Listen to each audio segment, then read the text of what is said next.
Hello, everyone, and thank you for joining us for another Agile IT webinar, this time on breaking up with local Active Directory.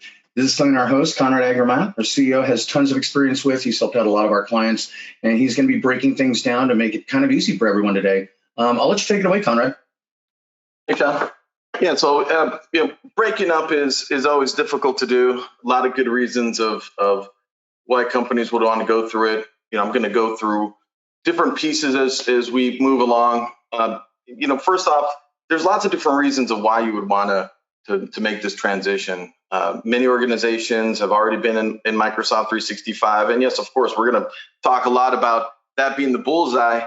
And you're already in Microsoft 365, maybe already using Azure and SaaS applications, and you're just really ready to take the next step. It could also be that you're moving towards that way and want to make sure that as you make that transition, that there's certain key things you want to identify. And I'm going to go through a scenario. I'm actually going to use a lot of kind of a stepping through the architectures that shows kind of the graphics versus looking at a lot of bullet points, but there's different reasons why you made the sport. The hybrid remote users, it's been going on even before that pandemic. Pandemic really drove a lot of those areas. And through that period of time, there's been a lot of changes that customers that we worked with to really move faster because of VPN support, people not able to go through it.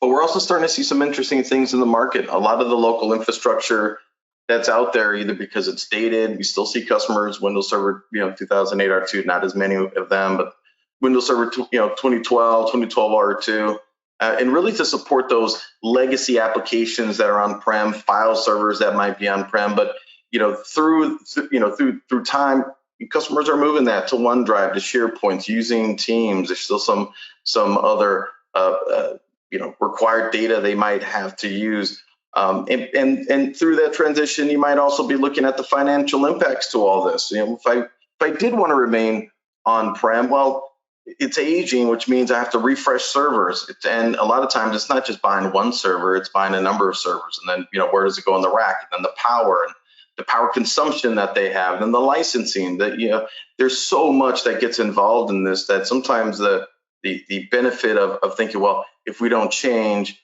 maybe that's better. However, it's not always better, because if you are moving servers and infrastructures and backup services, you have to have the staff to support it.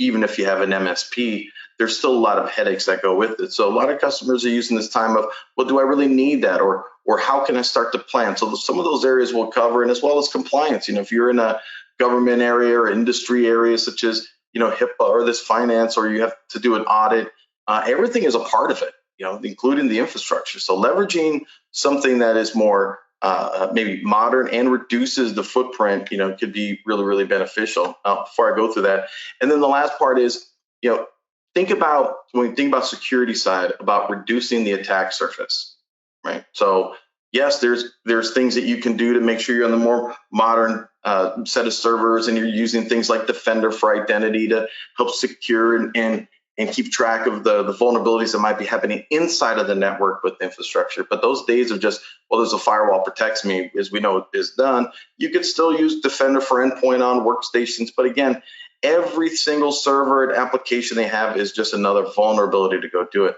Even when you go to the SaaS base, it doesn't completely remove it, but it does reduce the amount that you have to take care of, both managing and cost and attack surface, all of these areas, which makes you think, well, we really do want to move to more of a cloud, native first kind of environment.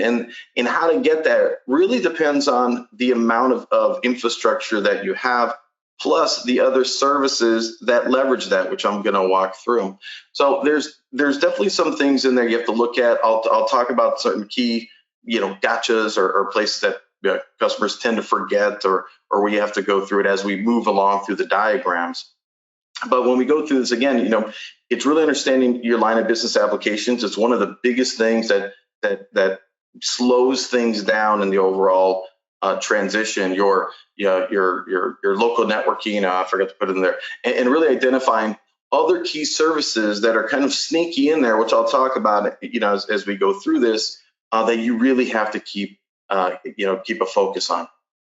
So for us, if you've been a part of these webinars, we show this because some people haven't been. We just focus unapologetically on Microsoft Cloud Services. Now we say unapologetically, not to sound crass, but we really want to tell customers where we do well and focus on and put our training in and our efforts versus others that we don't. So customers can say, "Do you do this?" If we don't, we say no, and we think that's an important thing. But everything really is in the cloud, and there are times when there is still a need for some on-prem services that you might have, and I'll talk about that as well, because you can still move most of everything into the cloud. And if you still needed a local Active Directory for things, which I'll cover, that might be a good scenario. But let's say as we start this off that really at the end, this is what we want to look like. No local Active Directory infrastructure. All of our, whether we're doing desktop as a service through Azure Virtual Machines, through Azure Virtual Desktop or Windows 365, managing the desktops that are completely joined to Azure Active Directory, managed through Intune,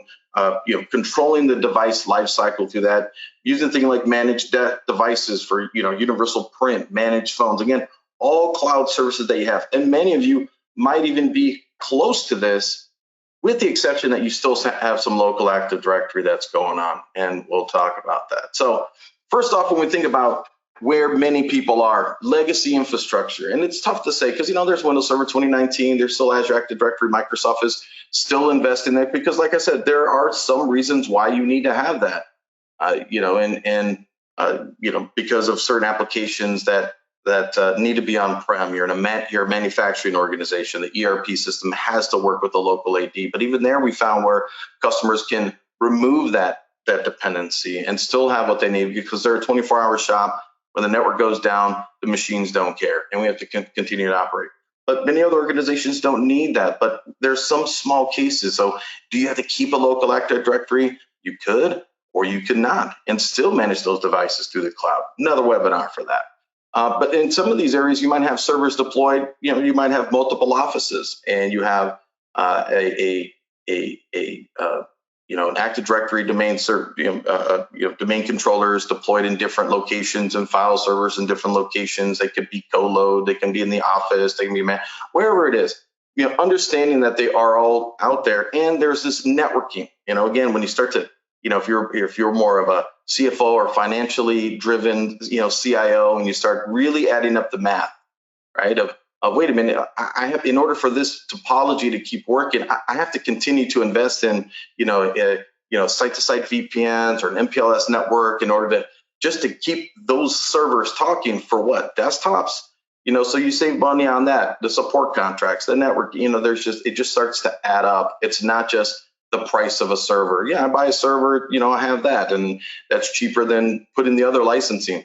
You got to really add up all the costs, to really look at it. But it's also the people that you have to have, the management you have to have. It just adds up. And the other part is really any servers that you might even have deployed in Azure to support local Active Directory or remote connectivity. So you look at all of these pieces that really is your infrastructure. And some of the biggest challenges, that we see when you are today is, well, when we provision new workstations or desktops, if we're doing it the more traditional model, we haven't really applied endpoint management. When we have custom images that we create, and every time somebody new comes on board, you may have to get some new equipment and send it to the IT person because they need it locally.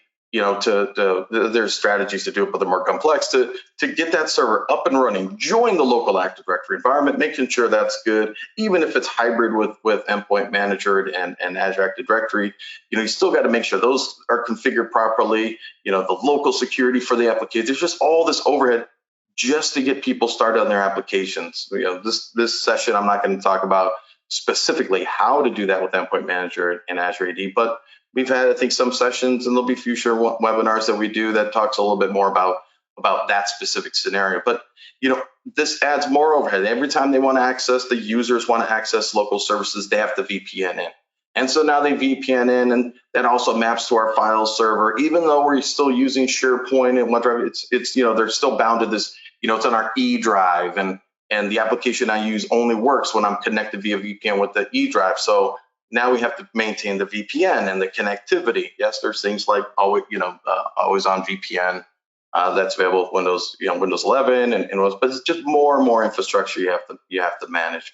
And then really ensuring that the policies that you have, if there's policies I have for workstations in this example, that I need to, either for compliance reasons or for management reasons, that I need to push out to those users. If they aren't VPNing in, and there's not an opportunity that the GPO, the group policy objects, have in order to get ran and honored, because maybe they were connected, it didn't run the GPO refresh, and then they disconnected.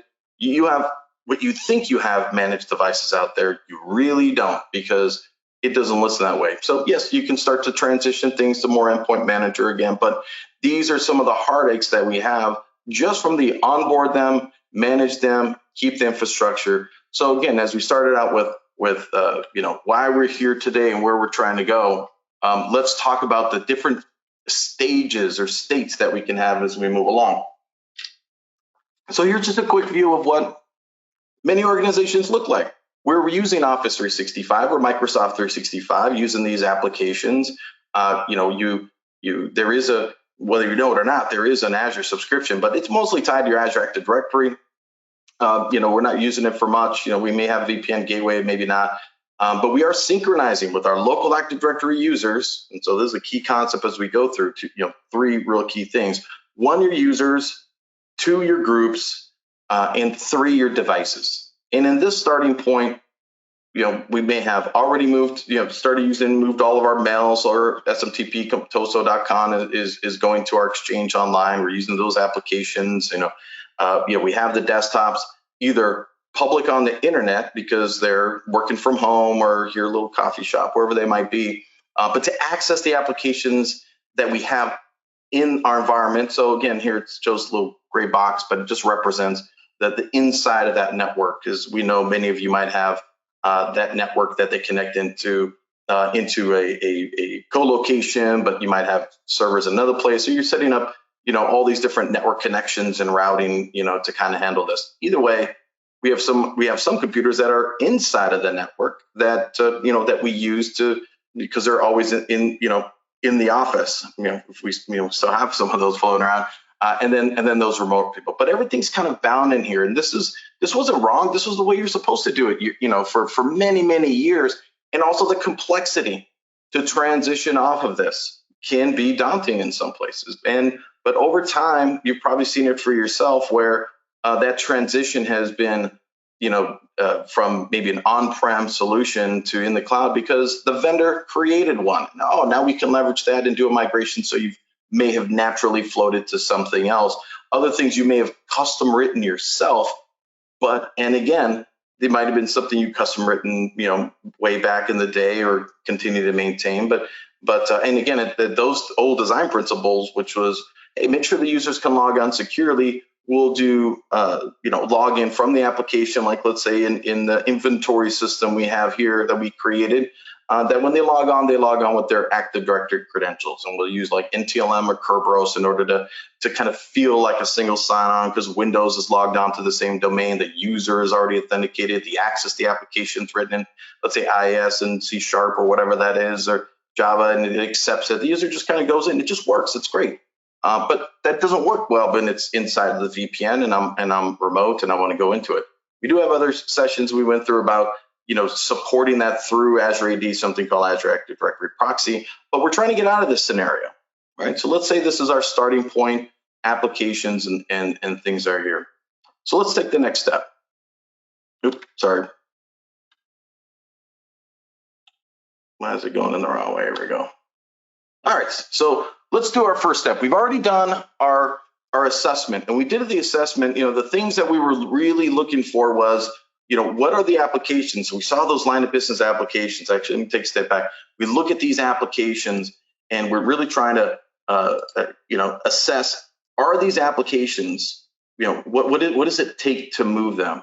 And sometimes you ask the vendor, hey, can we move this into the cloud? They might have a cloud service, and migrating to that would be the preferred way because it's less infrastructure. They might decide that we don't have a SaaS version, or it's just not reasonable for that kind of thing. Can we support it in Azure? Many vendors now will support it because they've understood what it is. They're VMs, it's a network, just like it was on-prem, just a little bit different, and they're supporting it with some guidance. And you want to know which of these applications has a pure relying on local Active Directory. Let's just say, we'll go through this and your applications and your approach could be different. But in this case, there's some applications like we will identify that the ERP solution really, really needs a local Active Directory. And I'll talk about what's available inside of Azure so that you can have a little, still support that and still be very cloud native at the same time. The other key thing to really identify is on the networking side, because as you see when we move along in your network, most likely when people log onto their workstations, one of the things they'll have is DHCP. Sometimes you'll have a Windows server that's doing your DHCP. Other times you're going to have it from the network. Either way, something has to give the IP addresses if we're using DHCP. Second thing that DHCP tells you is your DNS pointer. And this is the place where the Windows workstations are normally told, because again, that's in their either DHCP that's coming from a Windows server or from the firewall router, doesn't matter either way. But they'll say, here's the DNS server, which 95% of the time points to a local Active Directory server, because that's how it knows where the domain controller is and how people can access it. When we have to start thinking, when we remove that, we're going to have to change our networking. What will provide DHCP service? What will be the DNS routing that we have? Do we, if we're doing split brain DNS, how are we going to, when do we do that and not impact all the other applications? So that's the sneaky one, or one of the sneaky ones, is knowing where your DHCP, where your DNS, when to make those changes, because, if you make that changes for all the devices, well, then they might not authenticate to local Active Directory. And when they try and access one of these other applications, that could be a problem. So one of those things that you should look at in terms of the assessment. So looking at the networking, looking at the infrastructure that you have, what's going to transition to a SaaS-based application, what needs to be something we still have to manage, you. And in the case I'm going to give here is inside of Azure. You don't necessarily have to put in there, but when we talk about the ERP one, you'll see one area that might be helpful as we go through it. Okay, so in this example, one of the things we're going to do is kind of keep things the same. Now here you see a little bit, something might be kind of confusing because I'm VPNing in, but you might have some other workstations that just Azure AD join directly. It's something to really consider. It doesn't necessarily need to be all big bang. It normally terrifies people when you talk about it that way, but you can start to transition them. And one of those areas are what users and or their devices in my population, in my inventory of people, whatnot, require access to these applications. It could be just a subset of them, even if it was 50% of them that would use it, and it might be a different 50%. Right? So there's some people that don't need any of these at all, and you might have 25% of your people that are using one set of applications, and a different set or an overlap of 25% they use another one. So identifying what that is will help out in terms of knowing what users can I start to transition because I'm moving the application. There's always this thought of, well, I'll just do low hanging fruit, which isn't bad, but may not tell the full story of everything that you need to get through. And so really just depends on the application, what's supported. In this case, just pointing out that this line of business application inventory that was started here, it was a custom application. We're an IIS server doing very cool things. And at this stage, we decided to actually put a copy of the server. And instead of putting it in a virtual machine and installing it, which is normally the classic way people feel, especially been in IT a long time. I've been in it for, almost 30 years. If it's a VM here, I can make it a VM up there. You could, but then there's that is one approach, but you can start to look at other services like app services, where if you're just deploying like an IIS-based application or Java, if you have something more modern that somebody's building, Node.js or whatever, that perhaps you should put that in application service. The benefit of this is that tying that directly with something like Azure DevOps, or if you're using GitHub or something else, you can automate the process. So if you are making updates and you want to control what's happening, instead of the developer just saying, well, I have it on my laptop and I just, copy paste and let it go, dig deeper, there's normally problems with that, or if their computer, where is it? So if they do have a Git-based repository, some kind of source control. Here in this example, I'm doing DevOps. You can actually transition to put that, go from your repo and actually deploy it to an app service. It's still just a compute. It still just runs your code. It still can access other databases. In this example, it's an Azure SQL database. And by the way, the long-term impact that you get from doing it in this process where it's more repeatable is highly preferred, because now if we need to make changes or update, or like, we need to, kill that compute and just do another one, it's only a few clicks of the button. You don't have to do a whole new thing. But again, it depends on the application. It has a full installer, that could still work. If it has customizations that could be supported, that could be beneficial. So it's something to take a look at. And if you're going to go cloud only, it's best to start looking at more cloud native deployments. Yes, if you have it containerized already on here, you wanted to run the container, even better. So, but again, just starting to look at one application that we can start making the move, not really changing much else in the infrastructure here. And then also looking at things like Windows 365 and or Azure Virtual Desktop. If you need to provide support for remote users, some organizations have had, they just use like a log me in or some other kind of third-party tool to remote host to this server, but now I'm still VPNing in.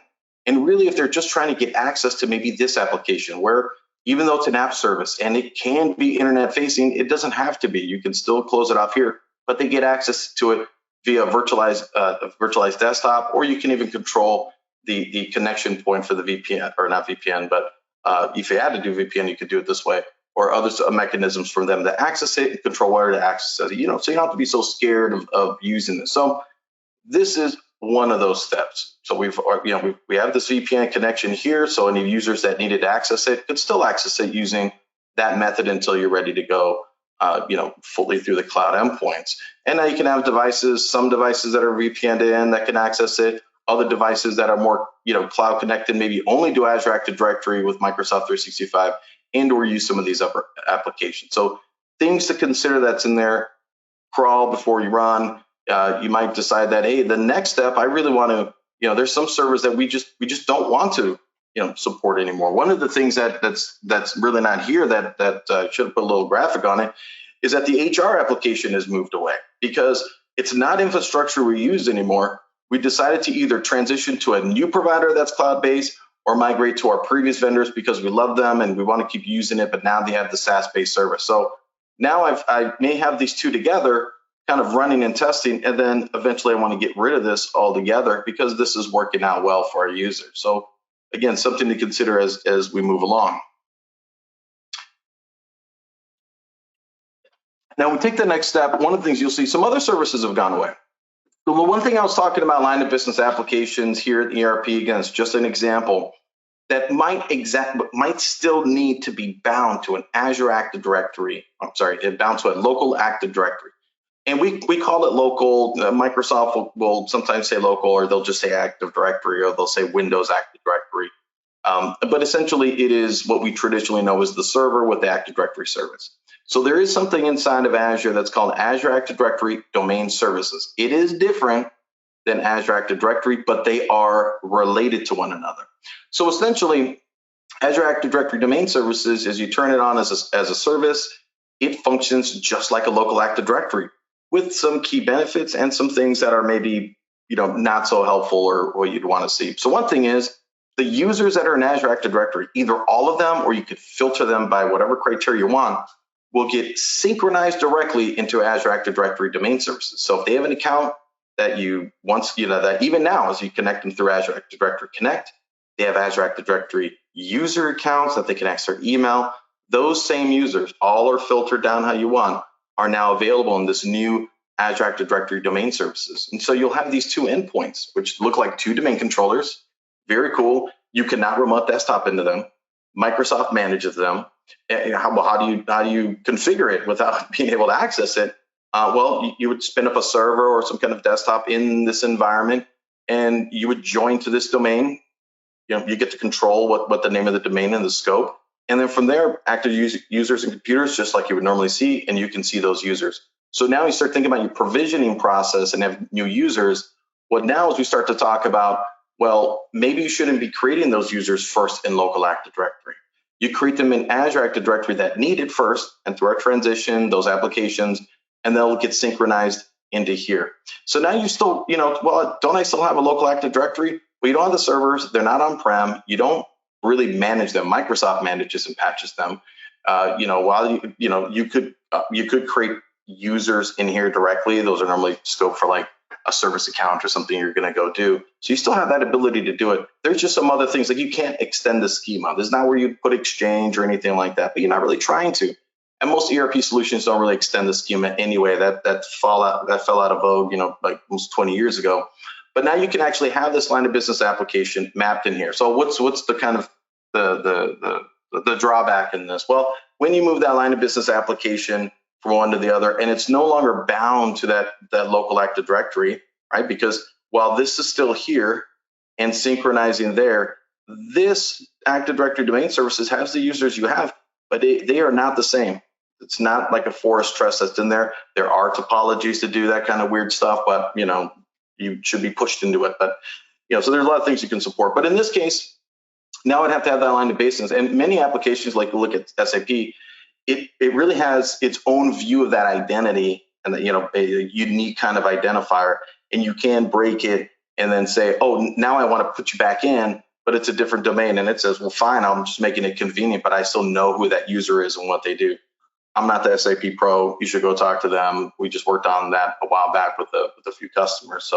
But these are things you can talk about with your vendor and look at it and go, well, if we still need to use this because it's bound to all of our services, it's good to know that this is available and it's still running in the cloud. You don't have to buy the hardware for it. You pay for the service. There's different capabilities and pricing, what have you. So anyway, and in here, we still needed to use maybe some type of SQL database, and we have choices. I can create there's an image you can start up as a virtual machine. It has SQL Server already installed on it. Maybe I want to use the Azure SQL as a service, lots of variations of that where I don't really have to run the server, update the server. I get to just point to a database and do what I want. Maybe I have more complicated services and I want to use something called SQL Managed Instance. This one is a little more expensive because you essentially are getting a whole piece of a server with all the stuff that you would normally do it, but you don't. But Microsoft is running, the power of the pipe, the network, all of those sorts of things. So there's kind of variations, and sometimes you should ask the vendors what they support and also what's required from you in terms of cost, cross database queries, those sorts of things will kind of lead in this way. But now, even from the Azure storage, Azure files, this is not a kind of direct replacement of your SMB local file servers. The best place to put that is inside of SharePoint and Teams. Especially if you're going to do compliance because you want all those things. This is really good. We found for a few key areas. One, that if you were doing Azure Virtual Desktop and you need to have, you're essentially, leveraging the Microsoft services to do the overall kind of session broker, session endpoint, web UI, all those type of things. And you don't have to buy servers and scale it all. They do that part of it, but you still have servers. You want to have multi-session hosting and maybe do for testing or scaling up and down. But, the profile's got to go somewhere. So you can put them in stored, Azure files that you can do into a blob directly. You can also use this for files that you really don't need for compliance, but you need to keep around. Maybe they're large media files, whatever, and they're accessed by services that are in here. And the reason I say that is if you have this Azure Virtual Server and you're trying to connect it from home into the internet, that won't work without a VPN because all of the ISPs in the world block the SMP protocol. So not really a good fit for that, but for the applications that might leverage it or need it, it can be available. So it can still look like it's a file server, behave like it's a file server, have NTFS permissions like a file server. And it's really ideal for applications that are in this area, not as, hey, that's like just another file server. Now I don't need SharePoint. Let me try and talk you out of that part of it. So now we're seeing that there's different options. We can move the line of business applications. We've moved our SaaS, to SaaS applications. We have this variability, but our identities, our services, our ability to see the logs of changes through Azure Monitor, leverage things like Microsoft Auto Patch or these other services to help manage this infrastructure. Where on-prem, it wasn't just the servers and the OS. I had to have third-party backup solutions. I had to have a different utility to do monitoring. I had to do so. You start to benefit of all the Azure components. For the things that you still needed to have some level of control or customization that's in here. And we talk a lot about the line of business applications because it is one of the biggest hurdles and roadblocks to go through. Again, we talked about the need on the networking side to think about this. And even here, I can still have the device only going through VPN. The other one I know I showed too, you could do both. And so I still have a local Active Directory. Now, at this point, we can start to make other types of decisions. At this point, we can move all the applications. And by the way, this is just one way of doing it. Even before you got to here, you could start to transition users to go from, their users, their user account starting from local Active Directory, their device being bound to local Active Directory.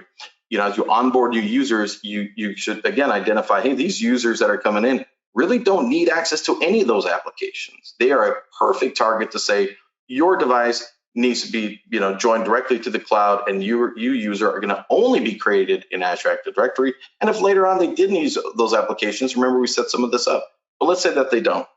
Now I know many are going to say, and I've heard it from customers many times, I'd like to keep things consistent, and so I'd like to not have some people in the cloud or on-prem. All you're doing is kicking that can down the road. At some point, you will end up doing that, because you're going to get to the point where you say, well, I don't want to do everybody all at once. Okay, well, that's still the same decision. You're still going to have to do it in bits and pieces.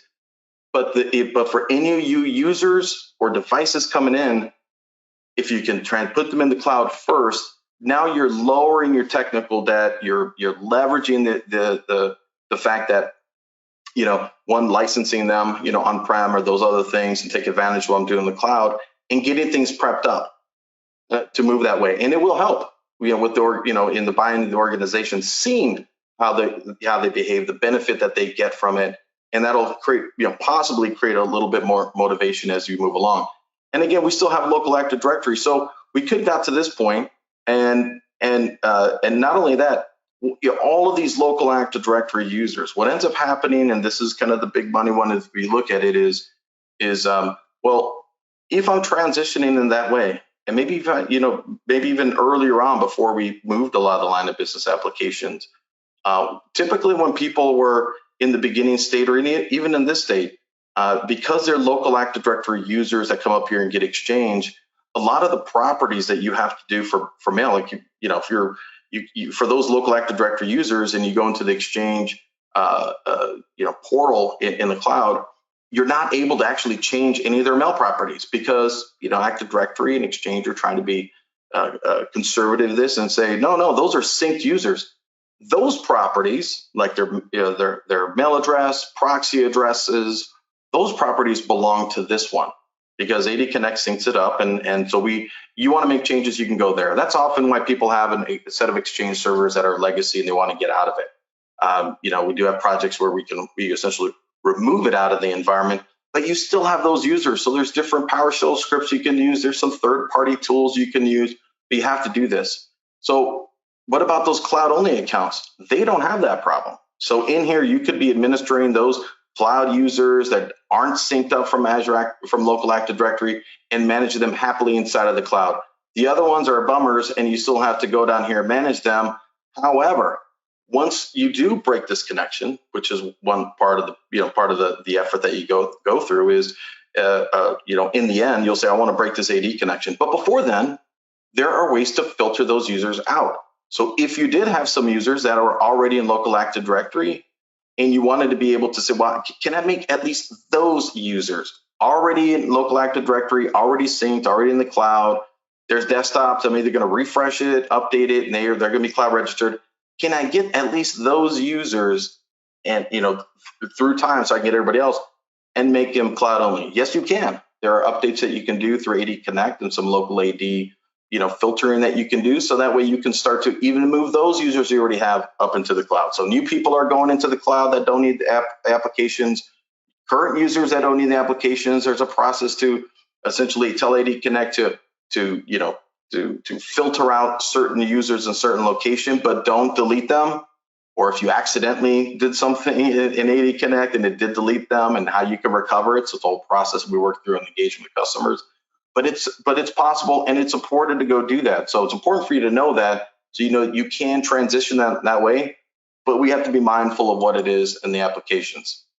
Okay, What did I do here? Okay.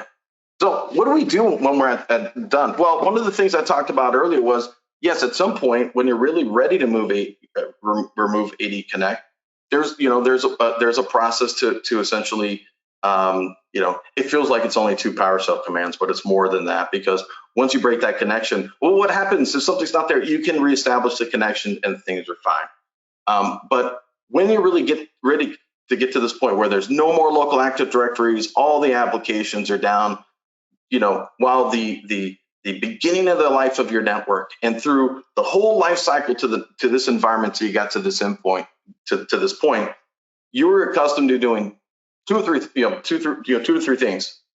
One, you install things. I installed a new VM, I deployed an Active Directory environment, installed another server, install file services, joined it to the network, then put file services on.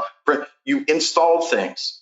Wait a minute, we have this server and we're gonna change it to another VM, right? Everybody used to have servers on-prems and everybody went to VMs, and there's still lots of VMs in different places. And what did you do? You installed new things, you migrated, environments, then you had to decommission and, to remove the services and the DNS connections, and you did all this work. You installed things, you updated, you moved them all around. In the end, once you have all your applications into the cloud, you've configured all your network components that you need to update those components. Users are now directly connected into Azure AD. Breaking the connection from AD Connect is one of those steps, and the other one, which is the one that's terrifying but not as bad, but it can be, is you turn all your servers off that you're supposed to, right? Might be a reason why you have a local print server, might be a reason you have other things to talk about. But if you're all cloud, you did everything, you power them all down. Why? Because you can turn them all back on again.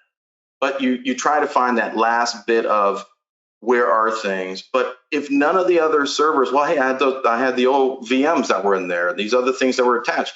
Once you move them up there, okay, nobody's connecting to it. You can power that one down early. You can keep powering them down. And then to your last one, you can essentially power down your local Active Directory. Well, don't I have to uninstall it? Why?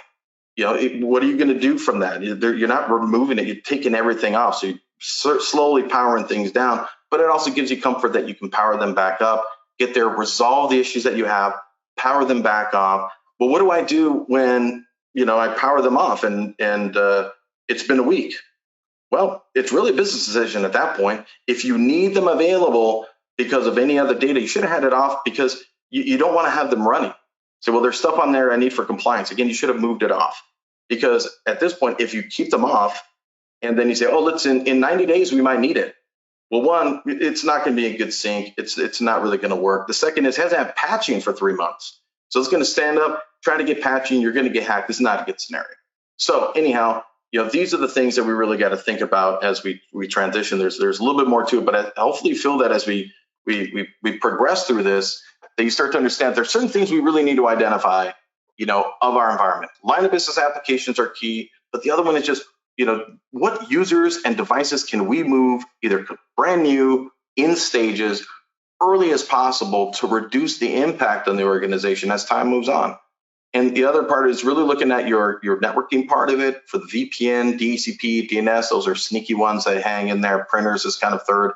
And then the last part is, if your vendors have SaaS-based solutions, I'm not a salesperson for any of them. Those are normally preferred way, because again, you can tie them into your Azure Active Directory, single sign-on, you get unified logging, all those sorts of things that you get the benefits of it. But if you did need to be able to host or manage or run any of those things, that here at our approach on the Azure side of it, they're kind of all connected. So access to the servers, remote desktops into the servers, the VPN in. I even encourage customers to look at Azure DNS. Why do Azure DNS? Because it has the same RBAC rules, privileged identity management, logging, controls, policies, all of those sorts of things that are better than, here's our shared password to our DNS provider. Oh, our DNS provider now supports multiple accounts. Still not great, because they're not the same. Where are they storing those passwords? And if you have compliant rules, that's not good. So using Azure DNS, which is in both commercial, GCC, GCI, is another way to go. And then, lastly, looking at all of these pieces, you can do them in stages. It does take some homework, but just understand this: the benefit you get at the end of the day is more cloud managed services, less infrastructure to manage, as a whole, and provides greater flexibility that a lot of customers like when they're doing things like moving or mergers and acquisitions, or increase or reduction of services or staff or applications. So it just gives you a lot of that flexibility. And so if you're going to do a pound for pound match in terms of cost, VM on-prem versus VM into the cloud or whatever, you have to consider power consumption, AC, support contract for ACs. People forget about it until summertime, and it's like, we triple our cost, and UPS power and gasoline for the UPSs and battery power and test, all of these things that you have. So yeah, I normally look at it as a one-to-one. If you just think of it that area, like my cost is one-to-one. So if I don't save it so much, but I get all these other benefits, it could be advantageous. Anyhow, hopefully that was helpful. Instead of going through a bunch of slides with a lot of words on, I thought the diagrams might help out. Love to get feedback on that if you have any. So with that, that's the session.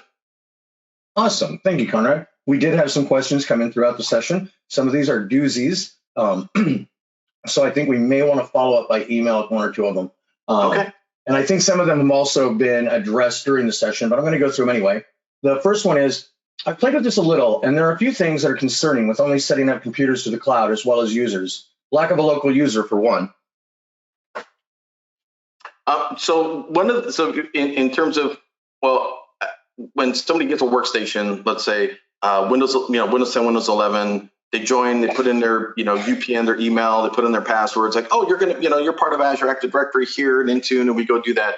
And now you're at that state and you're thinking, well, but I think I need another local user account, because maybe I need to do, is it for the IT person or is it for the user person, I guess? Mm-hmm. I guess I can answer it both ways. If it's for IT, people, yes, you can actually tell it to create another account in there for you. This is some property you can do in Endpoint Manager and say, hey, I want this other account put in there, and I can even put a password in there to go do it. There is a new service that's going to be coming out for Microsoft. It's in preview, where essentially you can do, I forgot what the name of it was, but it will keep track of all those local passwords. So it'll do like that kind of admin password and be able to check it out. There's another one that's on the roadmap. I don't know where it is for GCC. I know it's in commercial. I think it's targeted in the next quarter, where you can actually have users request and temporarily get admin access as they need to. And then, if you were an IT support person and needed to gain access to the desktop to access it, normally feeling like, well, I need a local account. One, you could pre-stage it on there. The second is, if you did get connections on there, as long as your user account has desktop management or something like that, then you could log in and be an admin, and you can target specific people on there. And then the other part to that is that if you haven't looked at it, you can deploy through Intune, where basically it's the new help system, where you deploy the help application onto the people's desktops. And when people want to request help, you would tell them to hit the start button, request help. It'll show up in Intune, you give them a code, and you log in. So there's different ways to get on it, which I'm kind of assuming that's why you would want a local Active Directory account. That seems like that would be a good webinar in the future to show those different things.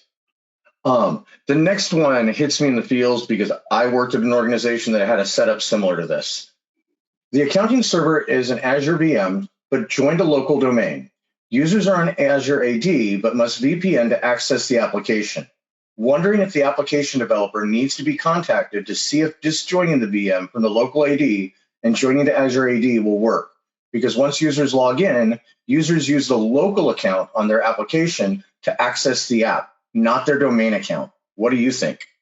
Oh, this is actually a webinar we're going to be publishing soon to go through, because there's a lot of questions on this. Be multiple parts.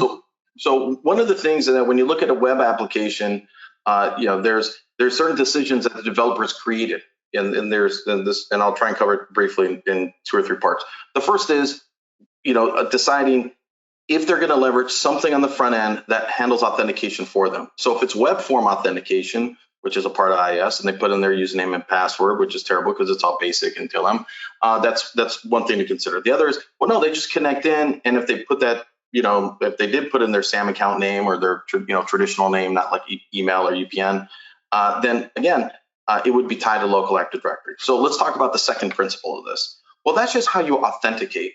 Now, once you authenticate to the application, that's where Windows pretty much says, it's up to you now. Now, and what this means is, well, let's say they're using an application, and either depending on who they are or what they're trying to go do, like let's say they enter in a contact and they hit the button. How does the application keep track of who they are? Did they do it because they got the GUID of the user? Did they use the SAM account name of the user? Whatever that might be. The backstory in SharePoint was they used the SAM account name for all of it. So it'd be whatever, domain / whatever, they would keep that. That's why if you migrated to SharePoint Online or the SharePoint server, you'd have to run this script like multiple times so it can update all of the records in the database. So if the developer wrote it in a way where it says, well, when I get that user, I keep track of the name of them, but then I create a unique identifier that's a GUID or some other type of string.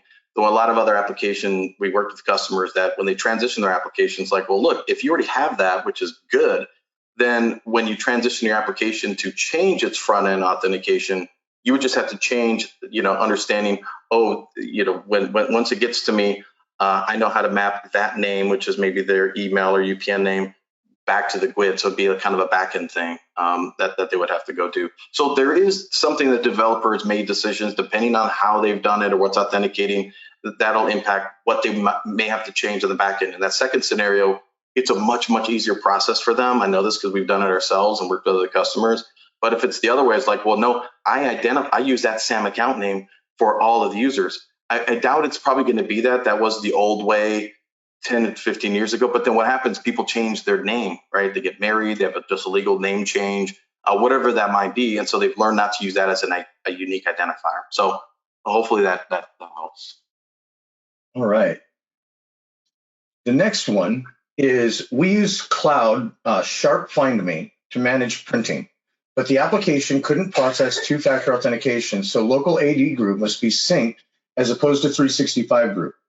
Are you familiar with this limitation of Sharp Find Me, and is there a workaround? I'm not familiar with that one. Okay. I'd probably have to look at a little bit more to get some guidance. But that was the one I thought we might want to follow up on email because that is the Sharp Cloud Print Service. But to the person who asked the question, we will reach out for you. Yeah, those are fun ones too. Yeah, that second one really was something that affected me as a user at a former company. But that is all the questions we have in the queue. So thank you very much for everyone for attending. Oh, wait, there's one more. Oh, it's a DNS question. How can on-prem DNS be replaced with Azure DNS? So Azure DNS is really about the public DNS. So that, this would hold your MX records, text records, your SIP records, all those sorts of things. There's two other things to consider. One is there is an internal, I think it's called Azure Private DNS, which is intended to be essentially a replacement for what local AD would do for you. But normally, that would be something if you're making kind of a long transition and you wanted to move to something like that. But if you think about where we were talking earlier, like here on the cloud side of it, what is it that these devices, whether inside the house or outside the house, what kind of DNS queries are they going to be looking for? Well, it's going to say I need to open up I go to Outlook and go to my mail. Well, that's a public endpoint. If you did need to say, well, I still need people that are here, or even push down in here if it's doing VPNs, I still need to provide pointers to these applications because it's not public facing. So in this case, there's two things that you could do. You can use the private DNS service because that's kind of what it's for. You attach that to the VPN connectivity that you would have here and the devices, and you kind of push down the information. So when it says, hey, I'm trying to query for this thing, it could hit the internal service, and then it goes out to the internet to go find it. So you can use those sorts of things. Also, if you were going to use something like Azure VPN Gateway, because maybe even from here you didn't want to have a VPN for the office, but instead you wanted to have a VPN which is called point to site, which you can pass that to all the devices, whether they're in the house or not in the house, and say, listen, when you're going to ask for these addresses, or when you VPN into the cloud, it can publish down routes, and as well as pass down the DNS service that they should ask first. That would be the private DNS. So that way you can kind of have that, if it's not here now to have access to it, or let's say over here, then So what? Once I VPN in, to this way, and you can do it on demand or however you want to do it, then it will say, oh, I now have this new DNS service and I am trying to access, inventory dot whatever, and now would have a route to go do it. So the solution here would be, if you still are trying to access these internal services and I need an internal DNS, the private DNS service would be to go. The public DNS service would be the one that you'd want to have outbound facing to handle, even things like your website. We talk to many customers and like, well, our website, our DNS is handled by our marketing team. Well, that's not good, to go do that, because that's normally the way to start. But as you get more sophisticated, especially in compliant required areas, you could put it here. And if you needed to give one of those, marketing people access to go do something, you can still give them, you can invite them in, you can create an account. They don't need a whole email. They just need an account to go in and have the rights to go do it. And you can make sure to use something like privileged identity management so that when they were going to do something, they need approval. Anyhow, so hopefully that answers the question. All right. And that I got a confirmation there in the questions panel. That prompted another question. We are coming up on time, so I'm going to cut it off after this. How can on-prem certificate authorities be replaced in Azure? So in a couple different ways. There is a new service, I can't remember the name, I was just reading about it, where it's done through, I think it's done through AD Connect Cloud Sync. So AD Connect actually has like three different flavors. There's the one everybody knows about, the other one that was more provisioning sync, and then there's another one like Cloud Sync, something like that. Anyway, so there's a new service that you can actually do Kerberos pass through or something like that. I was just literally reading about it this morning. So that's something you can do. When you take a look at certificates and what you use them for, there's different ways you can look at it. There was many that were doing certificates, whether because you're using for Kerberos and hard stamping it on desktops to access particular things.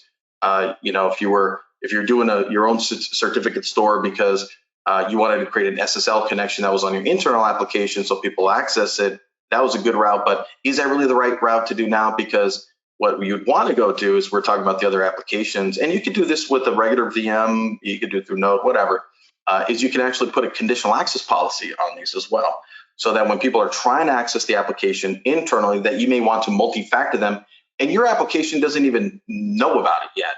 It just knows by the time I get things to me, we think things are good, right? Because they have to authenticate.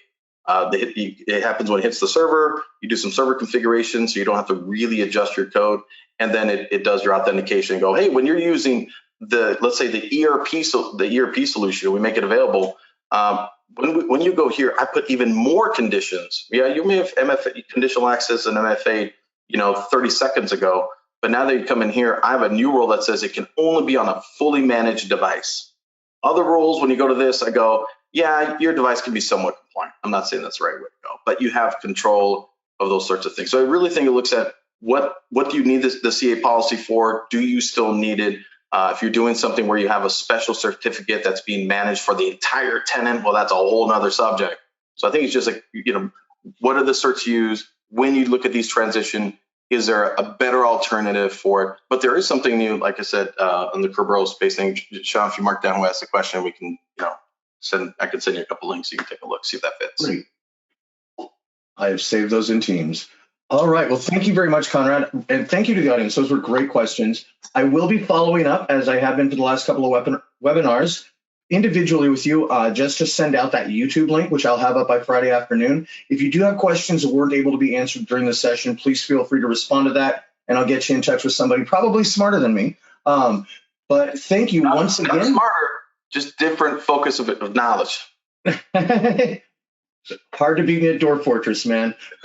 All right. Well, thank you once again, and everybody have a good rest of the Valentine's Day week, and we will see you next month. All right. Thanks, everybody.